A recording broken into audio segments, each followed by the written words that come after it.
Up here. Welcome. I know nobody's on here yet, so if you get a chance to view this later, just want to get a little information. Let me get set up here. We got one hand. Trying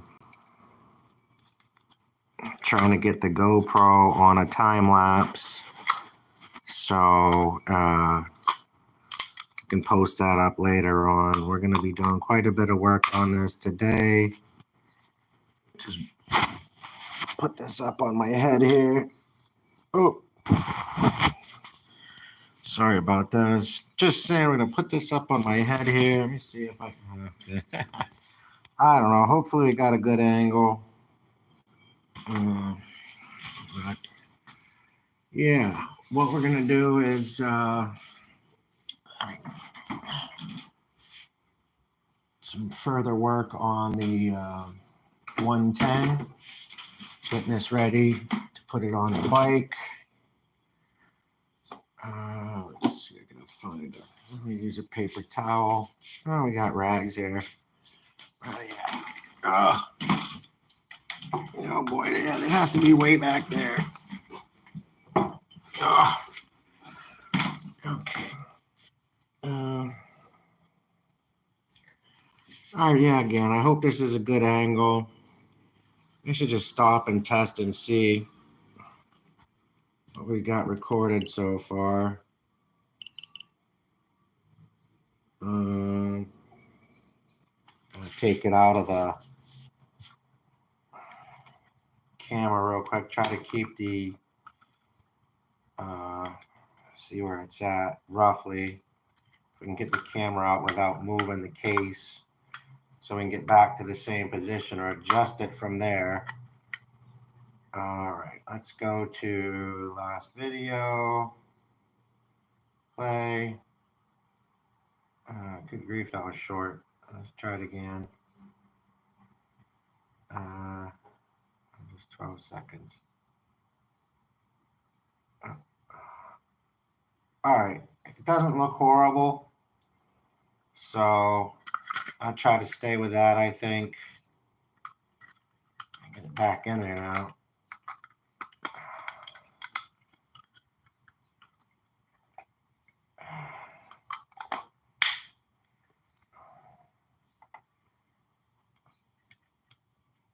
I did move it just a little bit. Hopefully it'll work.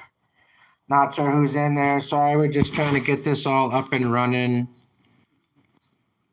We're going to be using the GoPro on time lapse. I'll throw that up later for you guys. Thanks for being here. What the heck was I even going to do now? Let's get this guy out of the way for the moment. A little stand for it over on the...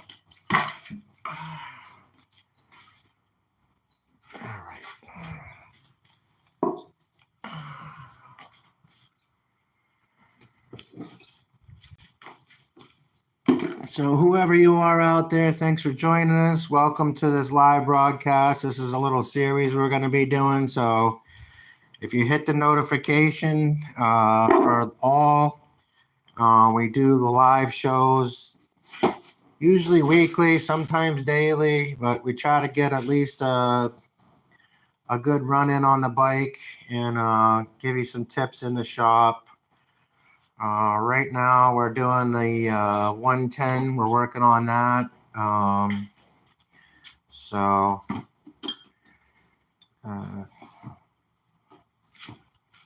Taking this apart now, looking at it, something we really didn't get into the other day, but I'm going to try to get this outside for you guys so you can see the let's see if it'll look better this way. We do have a good cross hatch in here is what I'm trying to show you, if I can get the lighting right. And there is a little bit of kind of like sludge, smudge, whatever you want to call it. So it looks like they turned it over briefly in the factory, they must have had just a minimal amount of some type of a silicone or lube or whatever there. And that's already, you can see the metal kind of from the rings. So we're going to wipe that out real good. And then when we reinstall the piston, you can see there's some more there on it. Kind of all just really heavy grime, kind of the metal flaking from the rings just starting to be operable in the cylinder itself. Definitely want to have that lubricated. I know you guys have seen probably some of my videos if you're repeat to the channel, and you'll know that you definitely want to always lube your piston when you're placing it in your cylinder.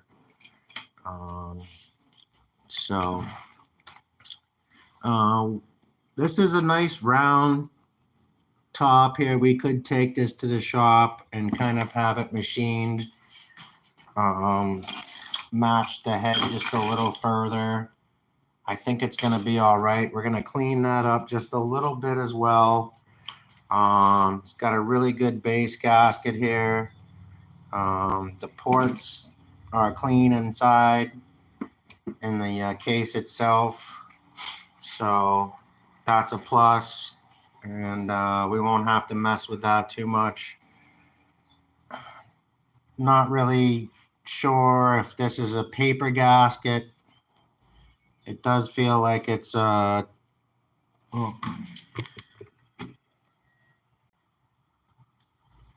about that. Let's get back in there.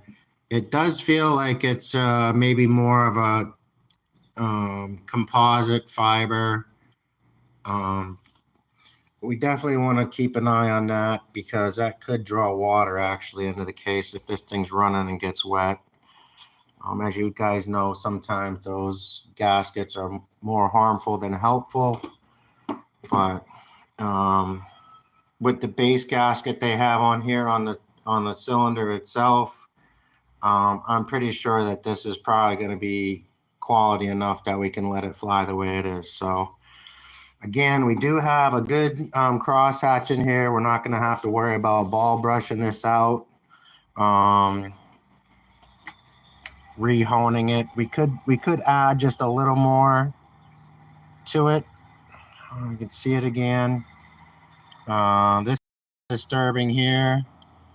The bottom of the skirt, it's kind of a little bit screwy, so very rough and uneven. That part needs to be addressed. We'll definitely put some work in on that too. So right now we're just trying to figure out what needs to be done to this. Obviously we've got to clean the inside of the ports. You guys can see hopefully here. Okay, it's kind of hard to do with just one hand here. Let me get my bearing. You see the top of that, it's got a lot of slag up there, has to be addressed.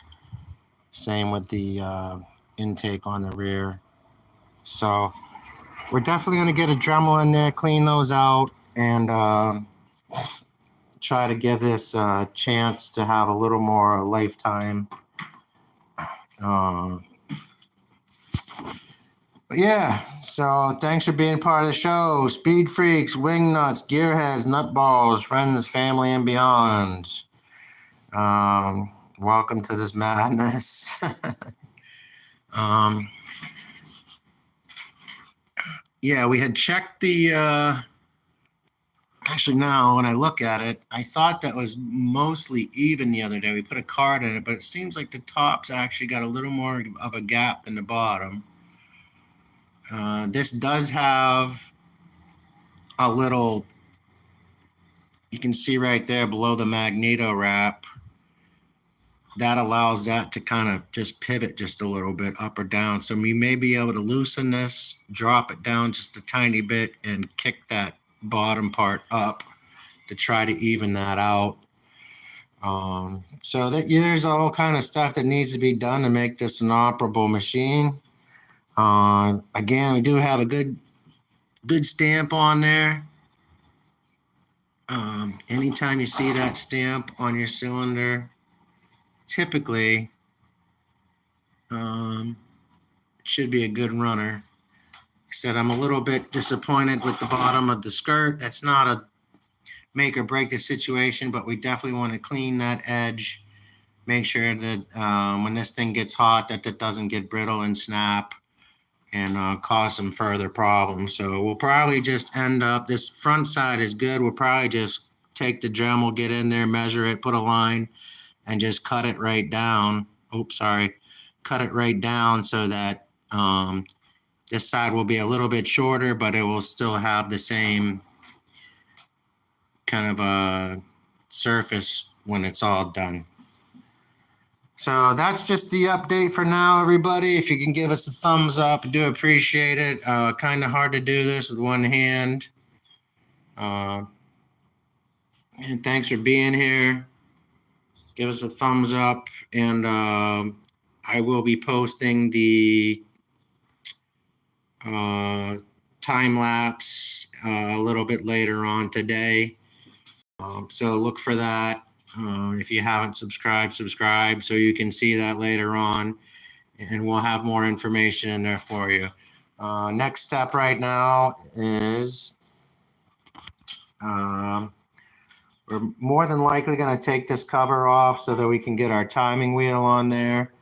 Knowing the numbers is really not necessary. I just want to clean those ports out.